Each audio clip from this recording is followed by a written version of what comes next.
Eh ben, ça va super. Ouais. Non, non, ça va super parce que alors pour être tout à fait honnête, j'ai eu un peu peur pendant 20 minutes.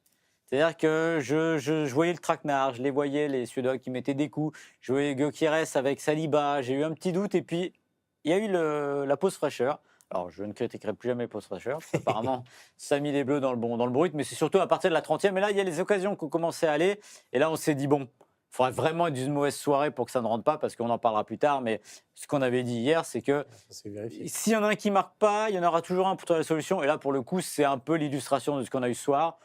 Donc 1-0, moment parfait juste avant la mi-temps, juste après la mi-temps, le deuxième but, et puis après ça déroule. Et puis voilà, on parlera de Michael Olise, on parlera de plein de choses, mais on a vécu une fort belle soirée, un fort beau. C'est le premier 16e de finale des Bleus en Coupe du Monde. Et ben pour le coup, c'était pas mal. Et on est très content de les retrouver samedi soir face au Paraguay. Un 8e de finale face au Paraguay, moi, ça me rappelle des souvenirs fantastiques. Bon, on ne sera pas à Bollaert cette fois-ci, ce Ouais, sera à ce sera pas à Philadelphie. Mais évidemment, oui, on parlera aussi du tableau final des Bleus, puisque tu l'as dit, les Bleus affronteront en huitième potentiellement, enfin non pas potentiellement, ils affronteront le Paraguay. Paraguay. Et en quart, potentiellement, ça pourrait être le Maroc ou le Canada. Vous connaissez le principe, bienvenue aux habitués. Mathieu, Alex, on vous attend dans les commentaires. Beaugraine, tout ça, il n'est pas encore arrivé. Le drummer, la couette. Ça devrait arriver. La couette, je crois que la couette n'était pas là au début, mais je l'ai vu arriver après. Tu me diras la couette si tu nous suis depuis le début. Exactement. Je te propose qu'on rentre dans le vif du sujet, oui. Maxime, qu'on dissèque un petit peu de manière un peu générale, puisque vous en avez l'habitude. Vous allez avoir le programme qui va s'afficher. On commencera par l'analyse de ce match, tout simplement. On ira ensuite débriefer les notes qu'a donné notre envoyé spécial Martin Mosnier depuis New York. Il y a des très bonnes notes, hein. Je crois que tout le monde a la moyenne. Et puis ça tape le 9 sur 10 tranquillement.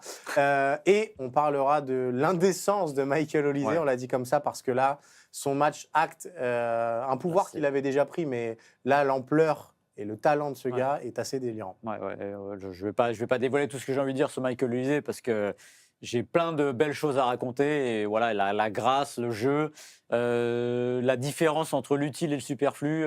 Lui, il est vraiment dans l'utile, donc on en parlera tout à l'heure. Mais encore une fois, voilà, c'est une soirée quand même qui répond aussi à des questions qu'on se posait, notamment sur les deux du côté gauche.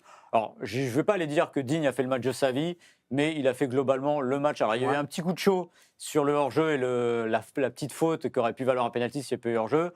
Mais honnêtement, Barcola, voilà. Et je trouve que ton histoire de corps étranger, plus j'y pense, plus je trouve qu'elle fait du sens. Parce qu'en fait, en vrai, c'est ça. Il est un peu à part de ce quatuor offensif. Il y a un trio qui fonctionne très bien. On l'a vu notamment sur le premier but. C'est Dembélé, Mbappé, Olise. Les trois fonctionnent comme des larrons en foire. Il y a une vraie connexion entre les trois. Et puis il est un peu à part, mais justement, il a son très utilité. Indépendant, parce qu'il est de l'autre côté du terrain. Alors, c'est-à-dire, en plus, il prend la profondeur. Donc, si un jour il y a besoin d'aller chercher loin, il sera là. Et ça l'empêche pas de briller. C'est pas celui qu'on a vu le plus, mais il a marqué son but.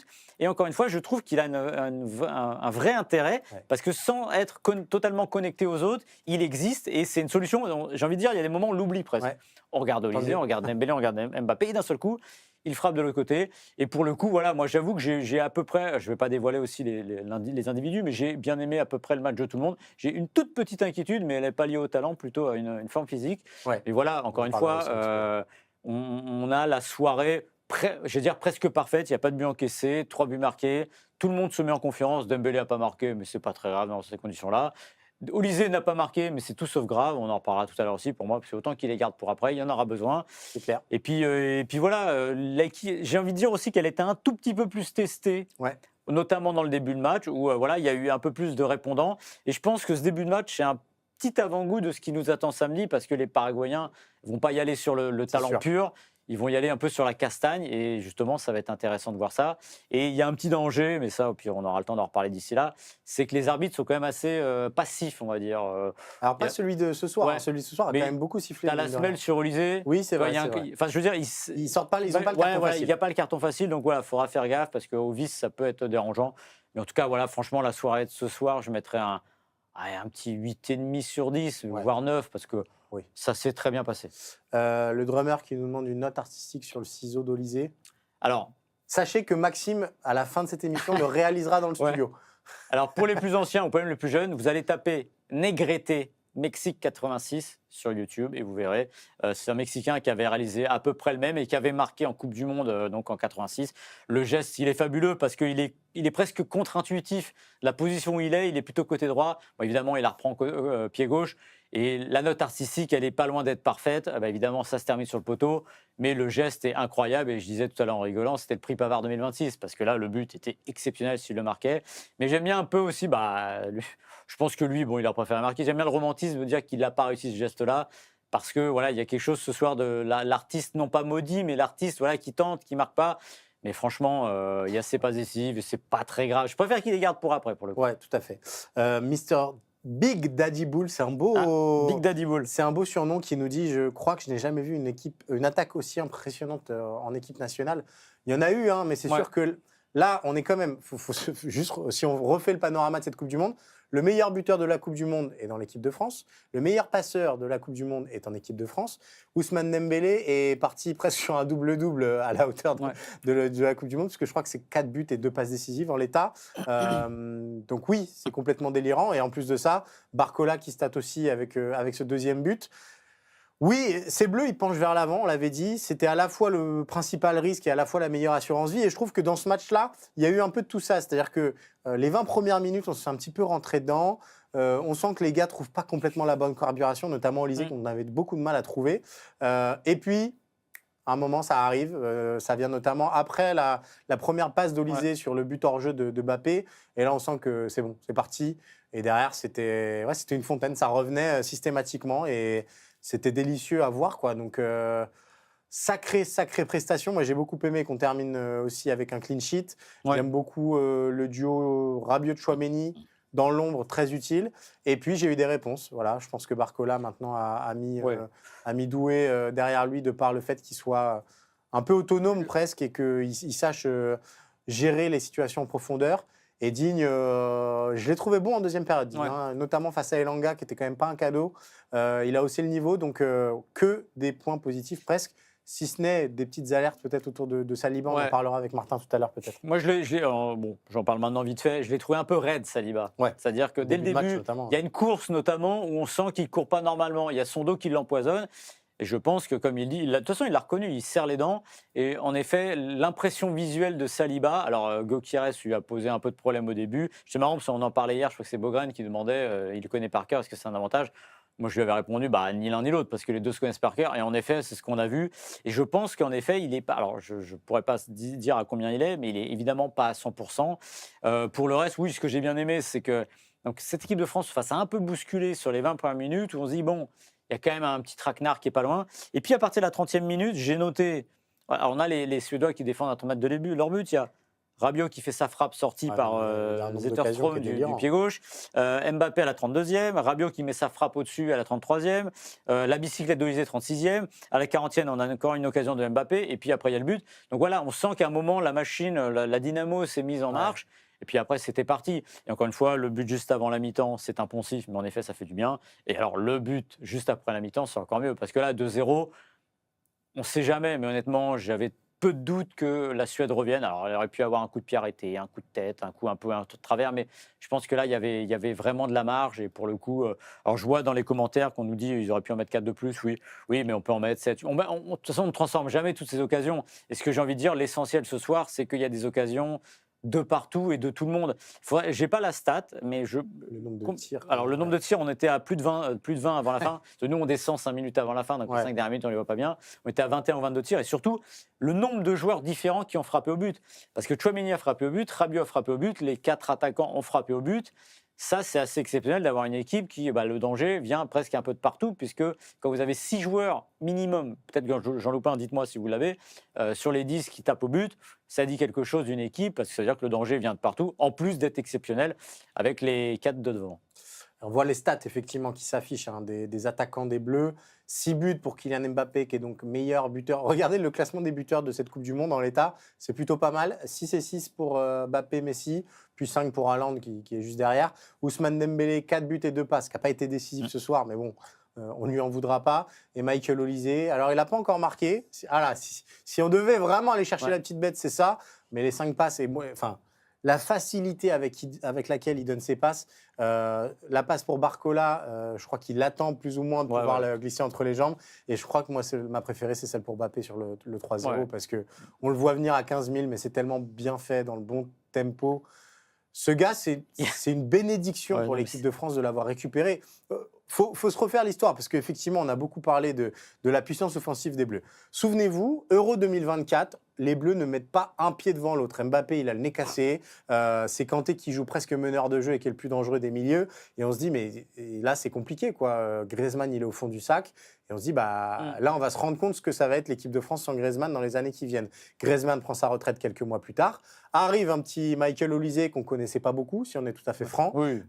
Les JO ont réagi en déclencheur. Michael Olise, il arrive. Bon, bah, il n'y a pas de souci, donnez-moi les clés du jeu, je vais les prendre.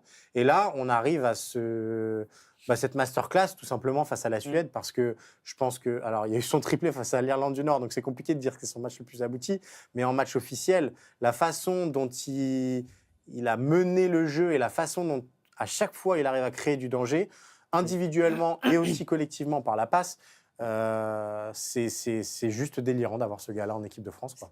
C'est délirant et surtout, je l'ai un peu dit tout à l'heure, c'est délirant, mais Olise fait vraiment la différence entre l'utile et le superflu. Il y a peu de dribbles qui sont superflus. Il y a des fois, il y a des petits gestes, des petites talonnades, mais en fait, il n'y a rien de trop. En fait, c'est un peu la différence, je suis désolé, entre l'école Neymar et l'école Olise. C'est-à-dire qu'on a un joueur qui est là pour faire briller les autres et qui a une grâce. Regardez-le courir, regardez sa manière de courir. On dirait qu'il plane un petit peu sur le terrain. Il est très léger.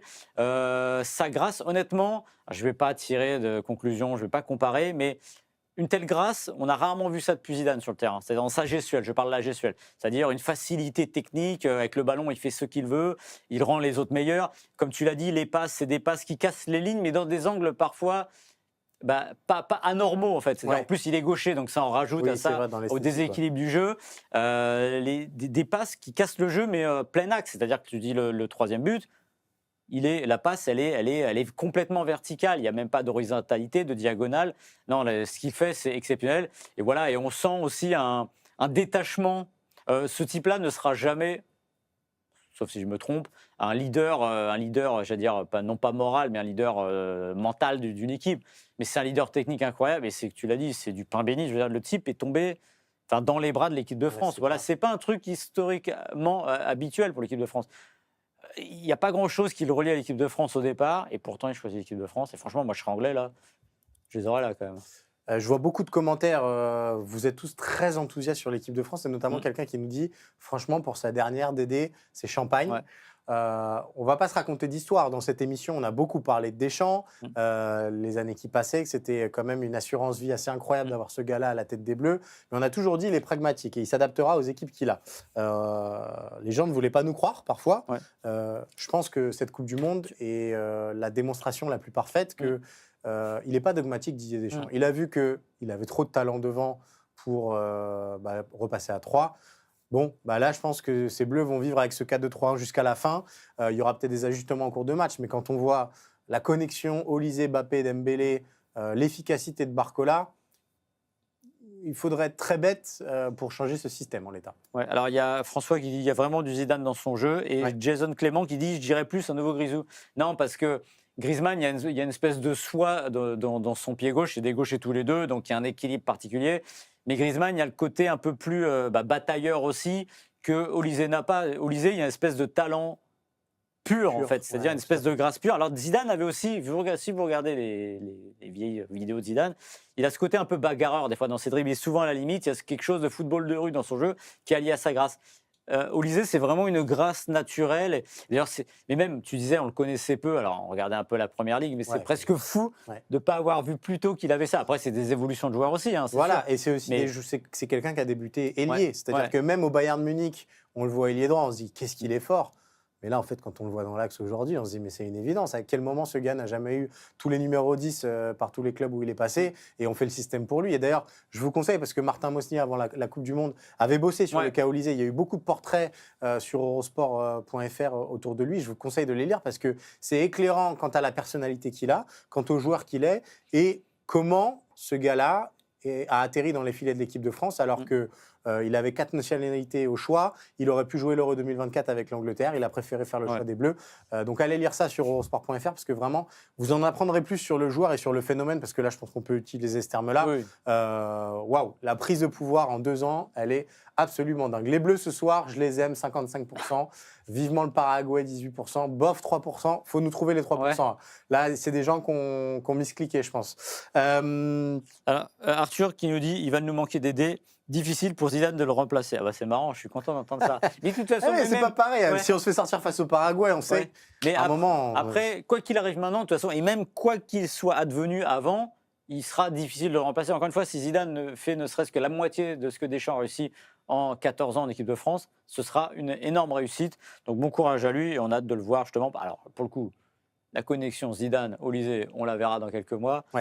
S'il a 2-3 conseils à lui donner, ça peut être pas mal aussi. Amadou qui nous demande quel sera le prochain adversaire des Bleus. C'est peut-être l'occasion de vous mettre un petit coup de tableau final, parce que c'est vrai que maintenant, vous le savez, on est rentré dans la phase finale de cette Coupe du Monde. Est-ce qu'on a le tableau? Mais magnifique en régie, merci beaucoup. Puisque vous le voyez, les Bleus affronteront donc samedi à 23h, si je ne dis pas de bêtises, à Philadelphie, le Paraguay pour une place en quart de finale. Et vous le voyez, les Bleus se retrouvent dans la partie de tableau avec le Canada et le Maroc, avec potentiellement un quart de finale face au Maroc, puisque a priori le favori de cette autre 8e de finale. On n'est pas sur le quart de tableau le plus compliqué. On n'est pas exactement. On a beaucoup parlé de celui de l'Argentine. Là, les Bleus qui font Suède-Paraguay avant d'arriver en quart, c'est pas insurmontable. Et je vois déjà des gens qui disent attention au Paraguay et tout. Alors, ok, mais de ce qu'on a vu ce soir, à un moment, encore une fois, si vous regardez l'Allemagne hier soir, il n'y a pas un quart du talent offensif des Bleus dans l'équipe. Donc moi, je n'ai pas peur. Oui, il peut y avoir des matchs scénarios un peu compliqués, mais si on commence à avoir peur de ces matchs-là, il y a trop de talent. Franchement, il y a trop de talent, c'est pas possible. Pas peur, mais je me méfie parce que je pense qu'il aurait mieux fallu, c'est terrible de dire ça, ça me paraît tellement dingue de dire ça, jouer l'Allemagne que le Paraguay. Je pense que c'était plus soft l'Allemagne. Ils vont tomber contre une équipe qui va mettre un peu plus d'intensité encore.